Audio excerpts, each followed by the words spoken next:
오늘은 9번째 하나님의 칭호로 여호와 메카디시켐, 즉 우리를 거룩하게 하시는 하나님에 대해 함께 알아보고 은혜를 나누고자 합니다. 오늘 성경 속에서 이스라엘 백성은 출애굽 후 시내산에 머무르게 됩니다.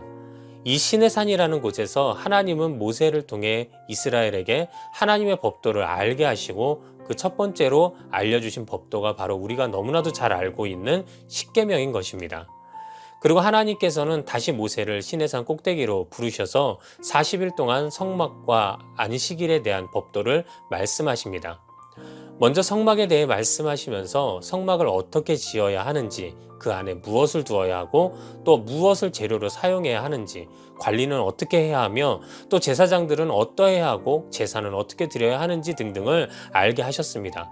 그리고 오늘 우리가 읽었던 본문인 31장에서는 그 성막 기구를 만들어야 하는 사람, 바로 부살렐과 오홀리압까지 직접 지목하시면서 실로 세밀하게 이 모든 것을 모세를 통해 알게 하셨습니다. 그리고 드디어 오늘 우리가 읽었던 본문에서부터 하나님은 모세에게 모든 이스라엘 자손은 반드시 안식일을 지켜야 한다고 강력하게 명령하십니다. 그런데 여기서 이스라엘이 안식일을 반드시 지켜야 하는 이유에 대해서 하나님은 그것이 나와 너희 사이에 너희 대대의 표징이 되기 때문이라고 분명하게 말씀해 주십니다. 여기서 말하는 표징이란 어느 집단의 정체성이라고 쉽게 표현할 수 있을 것입니다. 이를 통해 우리가 다시 한번 오늘 본문을 해석해 보자면 하나님께서 이스라엘 백성에게 안식일을 반드시 지키라 명령하신 이유는 그것이 바로 이스라엘이 하나님의 백성이라는 정체성을 증거해 주기 때문이라 말씀하고 계신 것입니다. 그리고 하나님은 이 안식일을 통해 이스라엘은 하나님 본인이 그들을 거룩하게 하는 하나님인 줄 알게 될 것이다 라고 말씀해 주시는데, 여기서 거룩하게 하는 하나님이란 단어가 바로 오늘 우리가 알아볼 하나님의 칭호인 여호와 메카디시켐인 것입니다. 오늘 성경 속에서 우리가 보게 되는 가장 중요한 단어가 바로 거룩이라는 단어입니다. 여러분, 거룩이라고 하면 어떤 생각이 떠오르시나요? 우리는 실제 거룩을 기도하고 또 거룩을 찬양하기도 합니다. 그런데 그 거룩이 뭐냐? 라는 질문에는 쉽게 답을 하는 분들이 많이 없습니다. 간단히 말해 오늘 성경 속 거룩이란 하나님의 백성으로 세상과 구별되는 것이라 간단하게 말할 수 있을 것입니다. 우리가 아는 하나님의 속성 중 가장 대표되는 것 또한 바로 이 거룩입니다. 하나님은 거룩하신 분이기에 절대 세상 속에서 그 무엇과도 비교될 수 없고 또 그 어떤 것보다도 의로우시며 정결하시고 전능하신 분이심을 우리는 믿습니다. 이처럼 거룩이란 이 세상과 구별되어 하나님의 특별한 영역 안에 있는 것을 바로 거룩이라고 말합니다. 실제 오늘 우리가 보는 메카디시켐이란 단어 역시 그 속에 있는 카디쉬라는 히브리어가 바로 이 세상과 구별됨을 뜻하고 있고, 이 말에 메카디시켐이 되면서 우리를 거룩하게 하시는 이라는 뜻이 된 것입니다. 그럼 우리가 세상과 구별된다는 것은 어떤 의미일까요? 어떤 이들은 우리가 세상과 구별되기 위해서는 구별된 장소, 구별된 시간, 구별된 사람들과 있어야 한다고 생각하며 그 환경과 조건에 집중하곤 합니다. 하지만 예수 그리스도를 통해 우리가 보게 되는 구별은 이러한 환경과 조건에 국한되어 있지 않음을 우리는 깨닫게 됩니다. 다시 말해 믿음의 성도가 세상과 구별된다는 것은 예수님께서 이 세상 속에서도 하나님 중심으로 사신 것처럼 우리 역시 내가 속한 가정, 그리고 직장, 그리고 사회에서도 늘 하나님 중심의 삶을 살아가야 한다는 것을 뜻하며, 또한 예수님께서 이 세상 속에서도 하나님의 사명을 감당하셨던 것처럼 우리 역시 어느 곳에 있든지 그곳에서 하나님이 나에게 주신 사명을 감당하며 살아가야 하는 것을 뜻하는 것입니다. 예전에 군대에 있을 때 FTC라고 하는 훈련을 받은 적이 있습니다. 그런데 문제가 이 훈련이 한 달 동안 부대 밖으로 나가 하는 훈련이다 보니 그 한 달간은 절대로 교회를 갈 수 없는 것입니다. 막상 훈련 들어가서 훈련으로 인한 고단함도 고단함이지만 그동안 살면서 주일에는 항상 교회에 가서 살았는데 이 훈련 받는 한 달간은 교회를 갈 수 없는 것이 저를 더 괴롭게 하였습니다. 뭔가 하나님에게 죄 짓는 것 같고 절 교회 가지 못하게 하는 군대와 이러한 훈련을 받는 이 모든 것이 싫고 짜증이 났었습니다. 그런데 제가 그러고 있던 모습을 유심히 지켜보던 한 병장 고참이 저를 부르더니 이런 말을 합니다. 야, 너 사회에서 신학생이었다면서? 그럼 지금 교회 가지 못해서 괴롭겠다? 하고 물어보는 것입니다. 그래서 저는 예, 그렇습니다. 전 그동안 교회를 한 번도 빠지지 않고 다녔는데 이 훈련 때문에 제가 교회를 가지 못한다는 것이 전 너무나도 괴롭습니다. 라고 대답을 하였습니다. 그런데 그 고참은 제 말을 다 들은 후 저에게 이렇게 말하는 것입니다. 그래? 괴롭겠지. 그런데 너 말고도 교회 다닌다고 하는 애들이 그동안 참 많이 힘들어 했는데 그러면서도 이곳에서 예배하려고 하지는 않더라. 훈련 때문에 교회를 못 가는 상황이지만 그렇다면 이 훈련장에서 기도하고 예배할 생각은 왜 못하는 거냐? 전 그 고참의 말에 굉장히 충격을 받았습니다.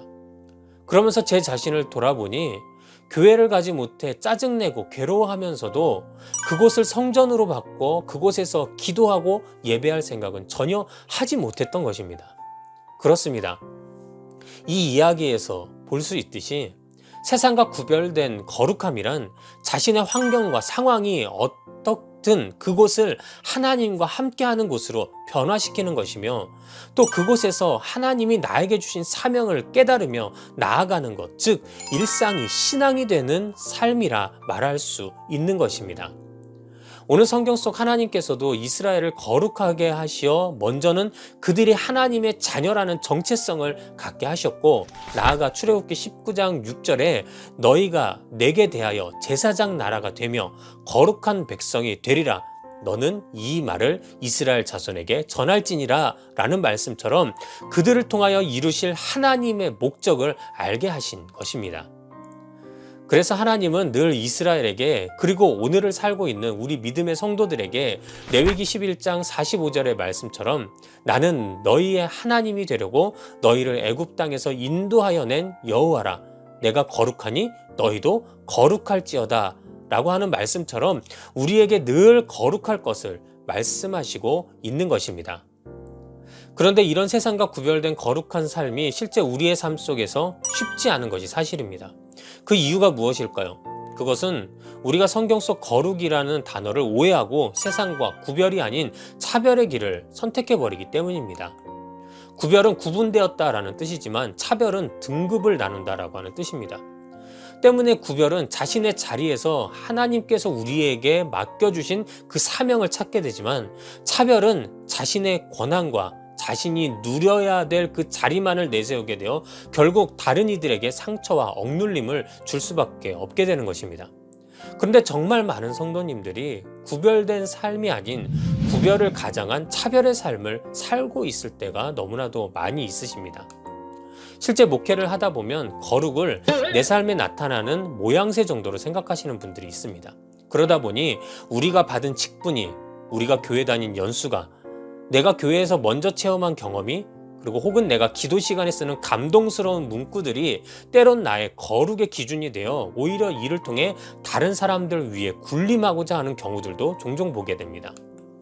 그리고 또 어떤 분들은 이 거룩을 믿는 자들만이 누리는 특권이라고 생각하여 교회 다니지 않는 분들이나 세상을 향하여 저 거룩하지 못한 것들 이라고 생각하면서 오히려 그들을 욕하고 비난하는 자리에 앞장서기도 하더라는 것입니다.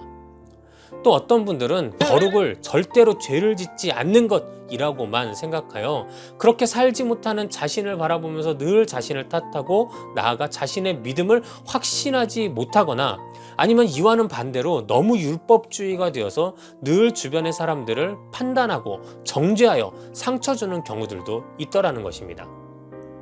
하지만 이러한 모습은 우리를 성도로 거룩하게 구별하신 하나님의 뜻을 잊어버리게 만들어 결국 자신과 타인을 차별하며 나 스스로를 거룩하지 못한 자로 만들어버리는 결과가 나타나고 마는 것입니다. 아까도 보았듯이 하나님께서 출애굽한 이스라엘 백성을 거룩하게 하신 데에는 그들을 제사장 나라가 되게 하시겠다는 분명한 목적이 있으셨습니다. 즉 하나님은 이스라엘을 통하여 죄인인 모든 인류에게 구원의 서막을 여셨던 것입니다. 때문에 이런 사명을 감당하는 자들은 어떤 경우에도 세상을 차별하여서는 안 되며 하나님께서 사명 감당을 위해 세상과 구별되게 하셨음을 늘 깨달아야 하는 것입니다. 이는 우리 역시 마찬가지입니다. 하나님은 이스라엘을 제사장 나라로 구별하여 거룩하게 하신 것처럼 오늘날 먼저 믿은 우리를 이와 같이 복음의 통로로 거룩하게 하실 것입니다. 때문에 우리는 세상을 그리고 환경을 그리고 사회를 차별해서는 안 되며 하나님께서 나를 구별하시어 그들을 섬기게 하셨음을 잊지 말아야 하며 바로 이때가 우리가 거룩하게 되는 때인 것을 우리는 반드시 기억해야 하는 것입니다. 그렇다면 우리가 이와 같이 세상과 구별된 거룩한 성도가 되기 위한 방법은 무엇일까요? 오늘 본문 속에서 하나님은 우리를 거룩하게 하는 방법으로 바로 안식일을 지킬 것을 말씀하시고 계십니다. 안식일을 지키라는 것은 우리가 공휴일을 기다리듯 그저 쉬는 하루를 기다리라는 날짜의 개념이 아닙니다. 결론부터 말하자면 우리는 성만찬을 통해 예수 그리스도를 기념하는 것처럼 이 안식일을 통해 우리를 거룩하게 하시는 하나님을 만나게 되는 것입니다. 이와 같이 안식일을 통해 드려지는 제사와 그날의 모든 일상은 모두 나의 것이 아닌 하나님의 것임을 인정해야 하며 때문에 이날은 나를 위하거나 세상을 위해 일해서는 안 되는 것입니다. 오늘날의 주일로 이야기해 보자면은 우리는 주일이 나를 위한 휴일이 아닌 하나님을 위한 날임을 우리는 깨달아야 하고 주일에 드려지는 예배의 모든 순간순간을 전심을 다하여 참여함으로 이를 통해 우리를 거룩하게 하시는 하나님을 만나 하나님의 사명을 깨닫고 결국 세상과 구별된 거룩한 성도가 되어야만 하는 것입니다. 그런데 어떤 분들은 이런 말들을 하십니다. 어느 교회 보니까 거기 목사님이 설교를 잘해. 어느 찬양대를 보니까 그 찬양대 정말 노래 잘 불러. 어느 교회는 예배 시간에 헌금 얘기 안 해서 좋아. 라고 말하면서 마치 예배를 하나의 강연이나 하나의 쇼나 아니면 하나의 자선사업처럼 여기기도 한다는 것입니다. 하지만 안식일의 주인이 하나님이시듯 예배의 주인은 하나님이시기에 예배의 모든 행위는 내가 아닌 하나님께 그 모든 초점이 맞추어져 있어야만 합니다. 다시 말해 우리는 예배를 통해서 후원금이 아닌 하나님께 헌금을 드려야 하는 것이며 노래가 아닌 하나님께 찬양으로 영광 돌려야 하는 것이고 강연이 아닌 목회자를 통한 하나님의 생명의 말씀을 들을 줄 알아야 하는 것입니다. 이처럼 모든 예배의 요소 하나하나가 하나님이 주인 되심을 깨닫고 그 예배에 우리가 참여할 때 우리는 우리를 거룩하게 해주시는 하나님, 바로 여호와 메카드시켐을 만나게 되는 것을 반드시 우리는 믿어야 할 것입니다. 사랑하는 여러분, 이제 말씀을 마치겠습니다. 성경에서 거룩이라고 하는 단어를 설명할 때 꼭 빠지지 않고 언급되는 단어가 있는데 그것이 바로 성화라는 단어입니다. 이는 신앙적으로 거룩해져 간다라는 뜻으로 하루하루가 신앙 안에서 발전하고 성장하는 신앙인들의 모습을 말하고 있는 것입니다. 우리 거룩한 성도의 삶은 바로 이런 성화의 삶이 되어야만 합니다. 물론 한 번에 완전히 거룩해지는 그런 신앙의 삶을 살아간다면 너무 좋겠지만 죄인된 우리는 이 죄악된 땅에서 그런 완전한 거룩함의 삶을 살 수 없으며 오직 그 완성은 우리가 하나님 앞에 가는 그날 이루어지는 것임을 우리는 깨달아 알아야 합니다. 때문에 우리 성도의 삶은 완성된 거룩한 삶이 아닌 성장하는 거룩의 삶, 즉 성화의 삶이 되어야 하며 그래서 하나님은 그런 우리들을 위해 너희의 노력으로 한번 스스로를 거룩하게 만들어봐라 라고 말하지 아니하시고 오늘 본문의 말씀처럼 내가 너희를 거룩하게 할 것이다 라고 말씀하셨던 것입니다.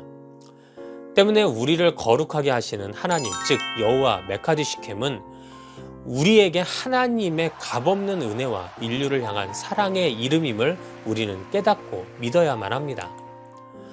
요즘 코로나로 인해 많은 예배의 형태와 장소가 바뀌었습니다. 늘 교회 안에서 드려지던 예배는 가정 안으로 들어오게 되었고 또 늘 함께 공동체를 이루며 드렸던 예배는 격리되어 혼자만의 예배가 되어버린 것입니다. 하지만 그럼에도 불구하고 그 모든 환경 속에서 우리의 예배는 멈춤 없이 진행되어야 하며 그 자리가 어디든 우리가 전심을 다하여 예배할 때 하나님은 언제나 우리와 함께 그 자리에 함께 하실 것이며 또한 그 예배를 흠양하시고 기뻐하실 것입니다. 그리고 그 예배를 통해 우리는 결국 하나님의 자녀라는 우리 신앙의 정체성과 또 복음 전파의 사명이 우리에게 있음을 다시 한번 확인하게 될 것입니다. 오늘 본문의 말씀과 같이 이처럼 우리의 예배가 회복되어 결국 우리를 세상과 구별되어 거룩하게 하시는 여호와 메카디 시켐의 하나님을 만나 교제하는 모든 성도 여러분들이 되시기를 주님의 이름으로 축원합니다. 기도하겠습니다. 하나님 감사합니다. 오늘도 우리가 말씀을 통하여 하나님은 우리를 거룩하게 하시는 여호와 메카디 시켐의 하나님 되심을 알게 하심에 감사와 영광 올려드립니다. 오늘도 주님께서 우리를 거룩하게 구별하시어 주님의 사명을 감당하게 하시기 위하여 우리를 통하여 또 이 예배를 통해 거룩하게 하시는 그 주님의 귀한 말씀에 오늘도 우리가 순종하게 하여 주시옵시고 오늘도 그 주의 말씀에 따라 또 세상 속에서 구별된 성도로서의 삶을 살기에 부족함이 없는 그런 거룩한 자리에 서는 모든 성도들 되게 하여 주시옵소서. 오늘도 주님께서 우리와 함께 하시고 말씀으로 은혜 주심에 감사와 영광 올려드리며 예수님의 이름으로 기도드렸사옵나이다. 아멘.